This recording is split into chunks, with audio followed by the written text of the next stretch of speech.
Welcome back to Just Add Movement. We have a special episode today. We're going to jam out with me. So, this is the podcast about thresholds, transitions, and what happens when you stop thinking and start moving. So, I'm Erin Anderson, and today we're going to do something different because I like to hop on, as I did in episode 3, to share a little bit more about the process of becoming as the creator of Just Add Movement. I'm using my favorite numbers as a way to play. So I love the number 9, and back in episode 3 I said I love the number 3. I interviewed myself. I discovered some way to play with my voice to express what I am experiencing.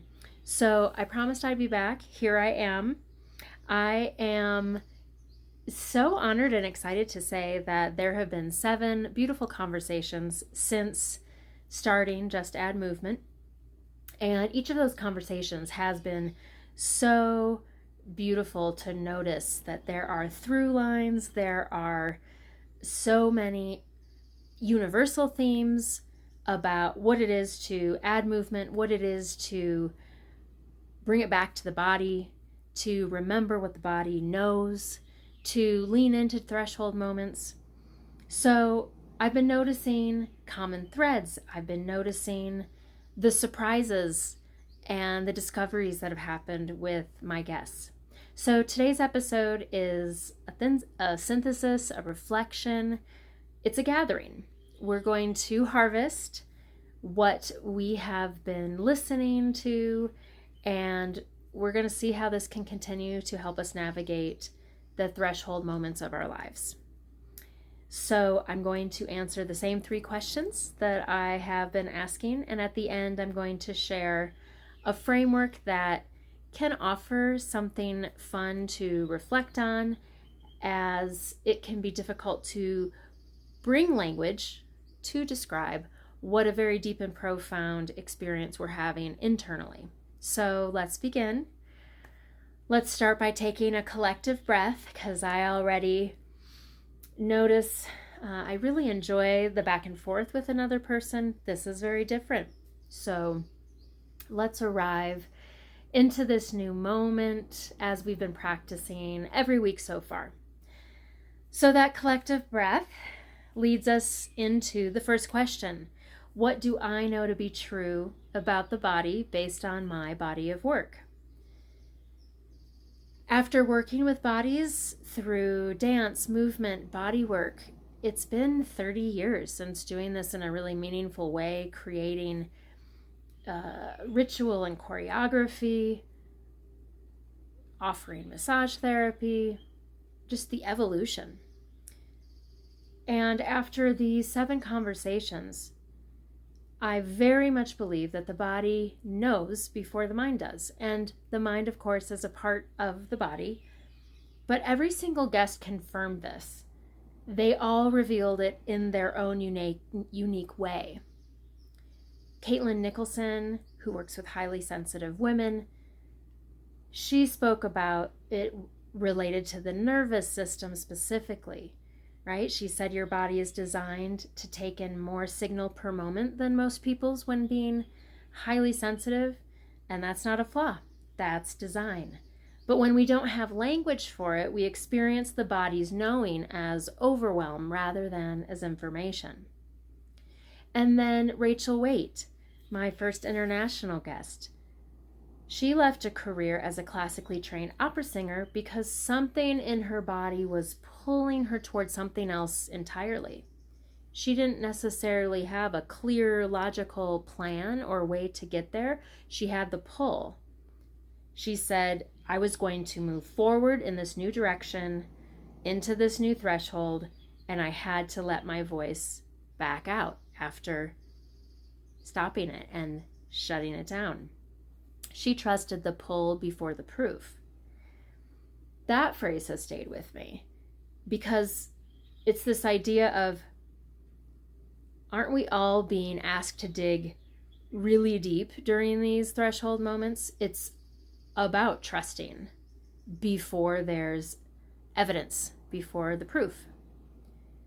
So the second thing I've noticed, thresholds feel like crisis, not because something is necessarily wrong, but because something is ending, which brings us to the grief of becoming, the grief in becoming. There is grief. Every guest touched on this in some way, that there's grief because a chapter is closing or an identity is changing or something that was doesn't fit anymore, and there's a releasing, a letting go. There's some loss, there's change. Grief deserves to be honored rather than rushed through. This has been a through line in my work, absolutely, in studying, learning, and offering grief rituals. And so just wanting to even slow down, because I feel like there's so much talking when it's just me. So let's pause and just acknowledge whatever grief, however big or small, that is in your awareness, either through recalling one of the podcast episodes or a moment you're living in right now. Farnia Furnell was one of my guests, a top executive coach who's been building her business for 13 years. She talked about the difference between harvesting and hustling.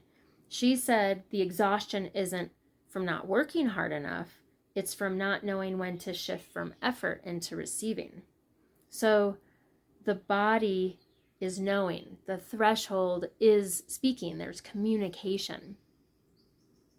The third thing, and this feels important, I witnessed that most of us don't lack clarity, we lack trust. We deeply know, we just don't trust what we know. And we can be searching, seeking approval and permission and agreement and all of these different outside supports, which is so important when there is moment of doubt or absence of perceived clarity. What I've come to observe is that there is clarity when there is slowing down and there's listening. One of my guests, Atai Nahari, a certified human design guide who sees charts as storytelling tools, he said something that was really beautiful. We get to choose the most resonant and empowering story about ourselves in this moment. A beautiful invitation to frame, to create containers, to hold and honor our experiences. Not to bypass what's happening, but to trust the version of yourself who is becoming, rather than defending the version that was. This is so juicy. So those are three things. The body knows first. Thresholds may feel like crisis because something is ending. And most of us don't lack clarity, we lack trust. So take a collective breath with me, all of us. And here's what's true right now. That threshold question. A big threshold for me that I mentioned is leaving a studio I helped build and moving to a new city. So much has changed by changing those things. To change those anchors, those places of rooted community, connection, everything has become different. The expertise that I carry with me, my lived experience doesn't change, but the ecosystem that had been holding my life and my work, the community, the proximity, the career, the reputation, all of that was living in a very specific environment. So changing ecosystems and rebuilding and creating where there isn't yet community or familiarity or trust. It's slow. It's challenging. It's hard at times. So there have been a lot of hard questions. Who am I without those things? Who am I when the space is gone? I really identified with that space, and that space being my business or my business identity or even me. I spent so much time there for so many hours of so many weeks of so many years. It's hard to leave, even before that, leaving a job after almost a decade. Like that is, right? Something where we've lived and breathed and become part of the fabric of daily living of that culture and community. So there's just a lot, right? This is where I can go more nonverbal, and it's like, whew, I would need to make some dances about this, and that would be deeply serving of moving that emotional energy. There is a lot of emotion.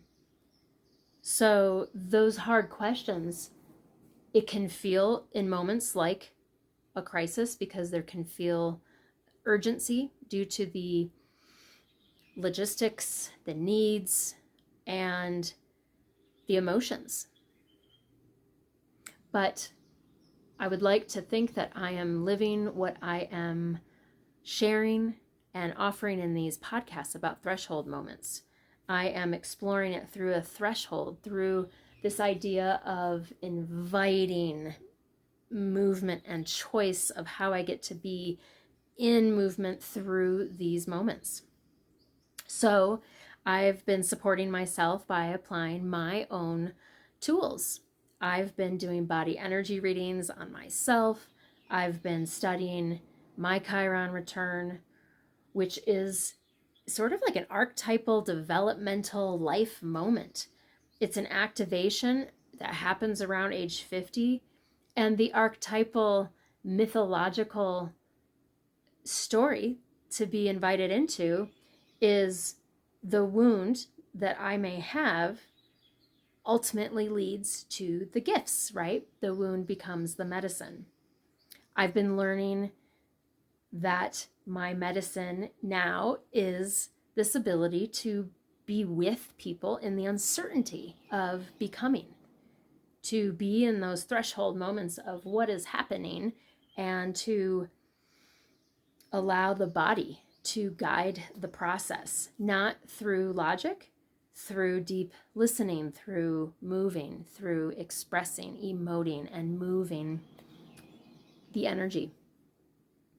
So the other threshold, I would say, as my own body heat increases, is the threshold of visibility. There's something about stepping into the light of being seen, to be someone who's talking and inviting people to listen, to record this alone. That impulse has been to listen and hold space and pull back. A question I've explored with some of my guests, this idea of who am I to say this, to do this, right? That moment of doubting oneself. But then it's like Rachel talked about, trusting the pull before the proof. So the podcast was pulling me for years, like I shared with you. I finally, after years, created evidence that this can exist. So here we are at episode 9, and I'm letting myself be part of the conversation rather than the person who's facilitating it. And that is different, right? There is a lot of energy moving to turn it on myself. So I love that this is the transition into the third question of what does my body know right now? I love this. This is my favorite part because we can go into the energy of creativity, of self-expression, of moving. So no matter where you are, if you can join me through your breathing, through your dropping deeper into the willingness to be surprised, the willingness to create. And I'd love to invite us to make contact with our body however we do, because it is unique for every person.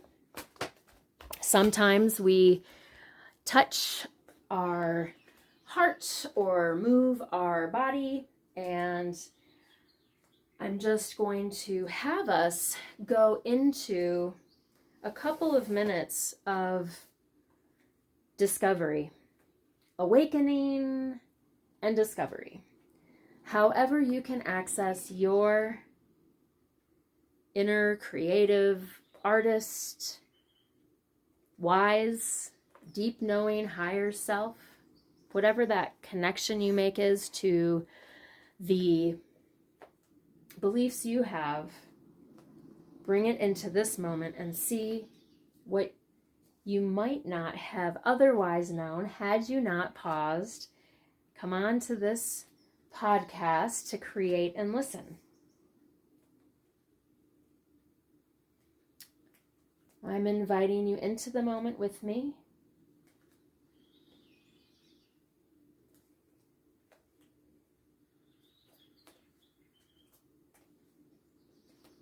And what's already coming forward for me through moving is, oh my goodness, I was sitting down for practical reasons, for recording reasons, even though my initial choice was to stand and record this from a standing position where I can have more freedom of movement.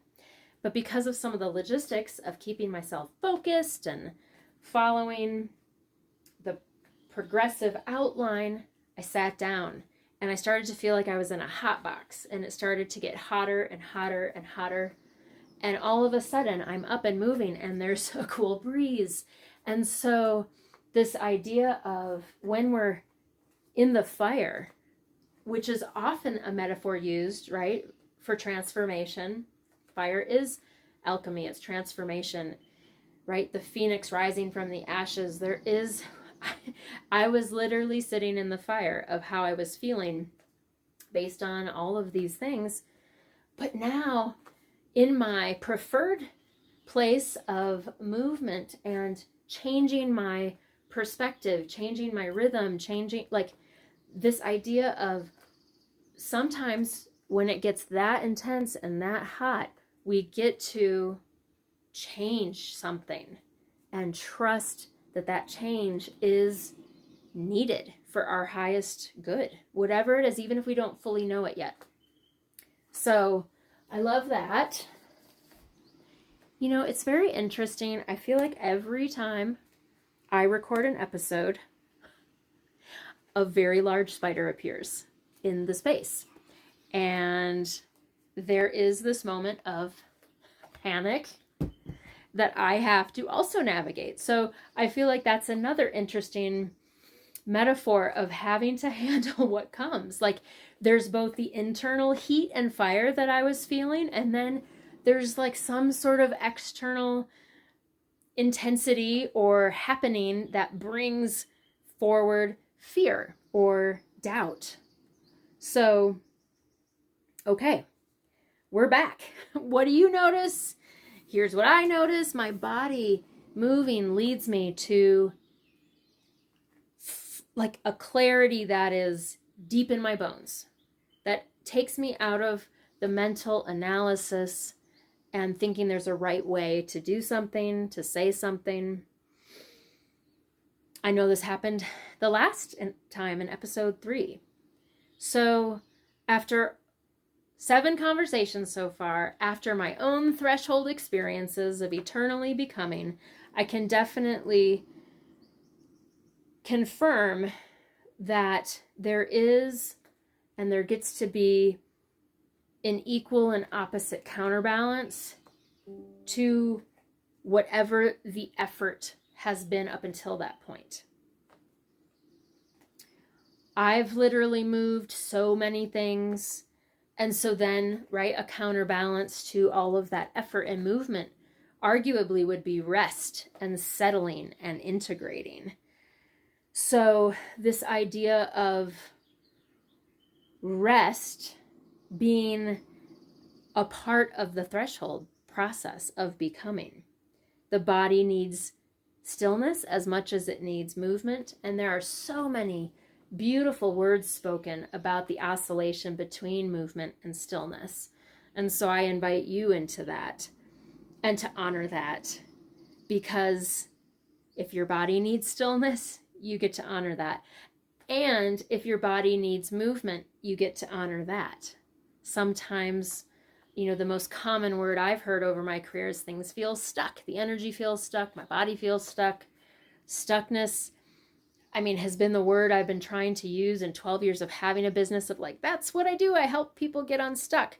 But there's something that doesn't necessarily feel clear maybe about that. And so what's even more specific? Well, it's how can we trust ourselves more to get unstuck and to trust ourselves that next thing that we move into or toward is right and perfect just as it is.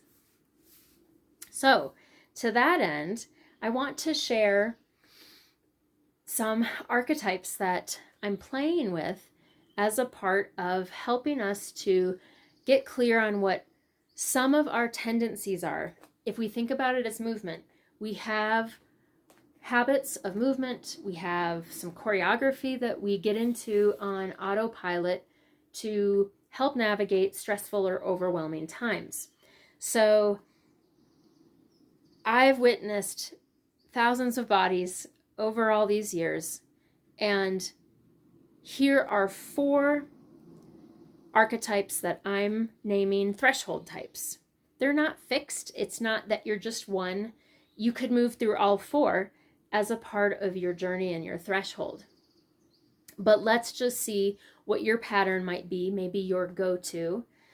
Maybe you got a really good response that you have that you can identify and relate to. So the first is the overrider.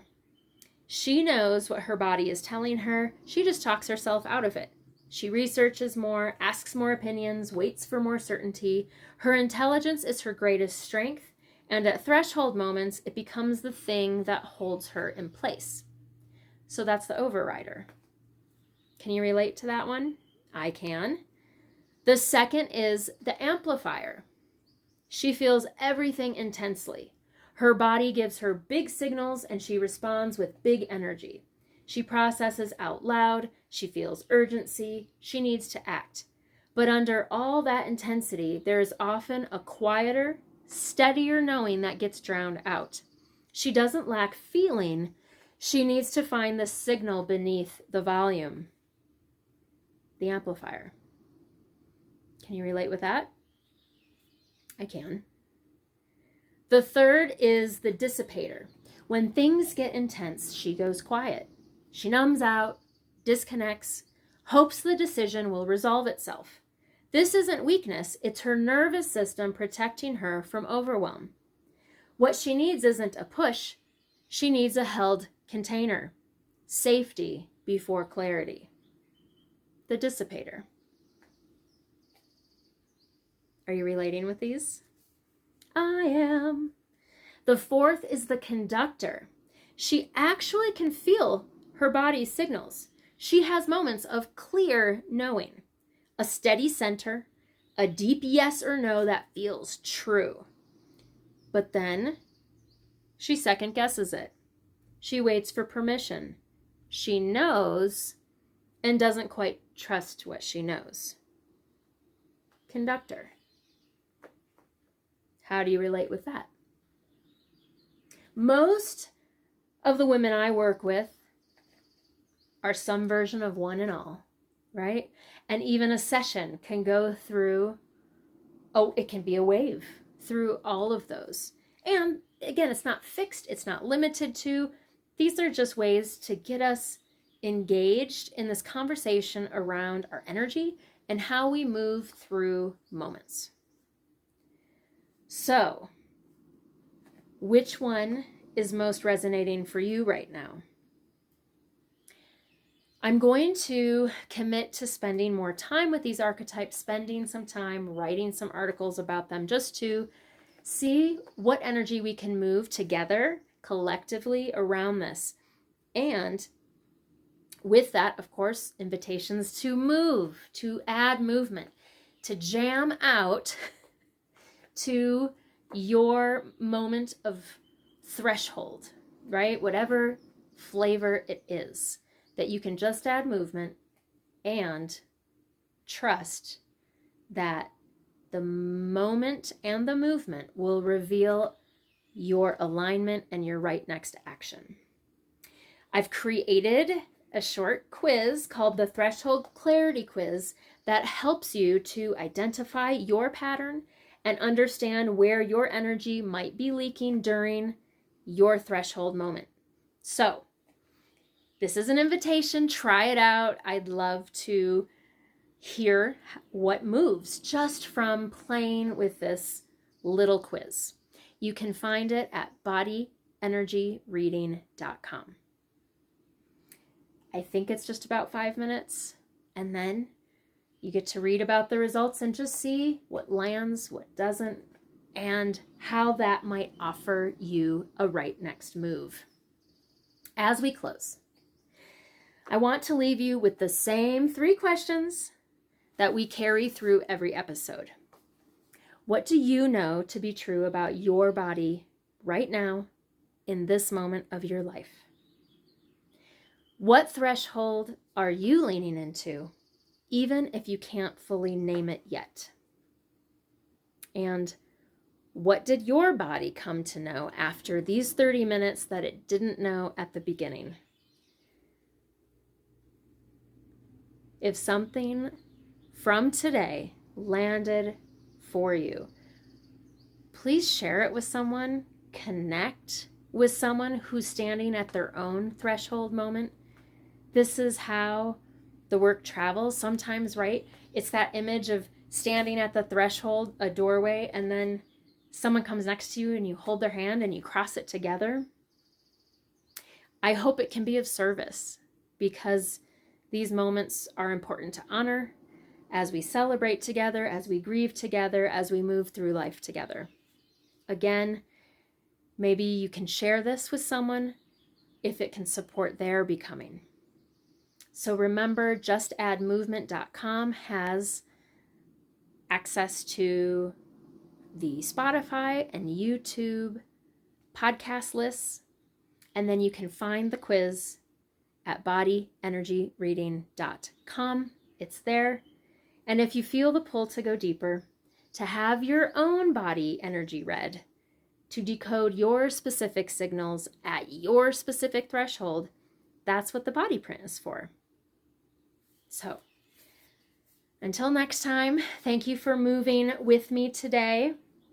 Let's take a collective breath to come to completion.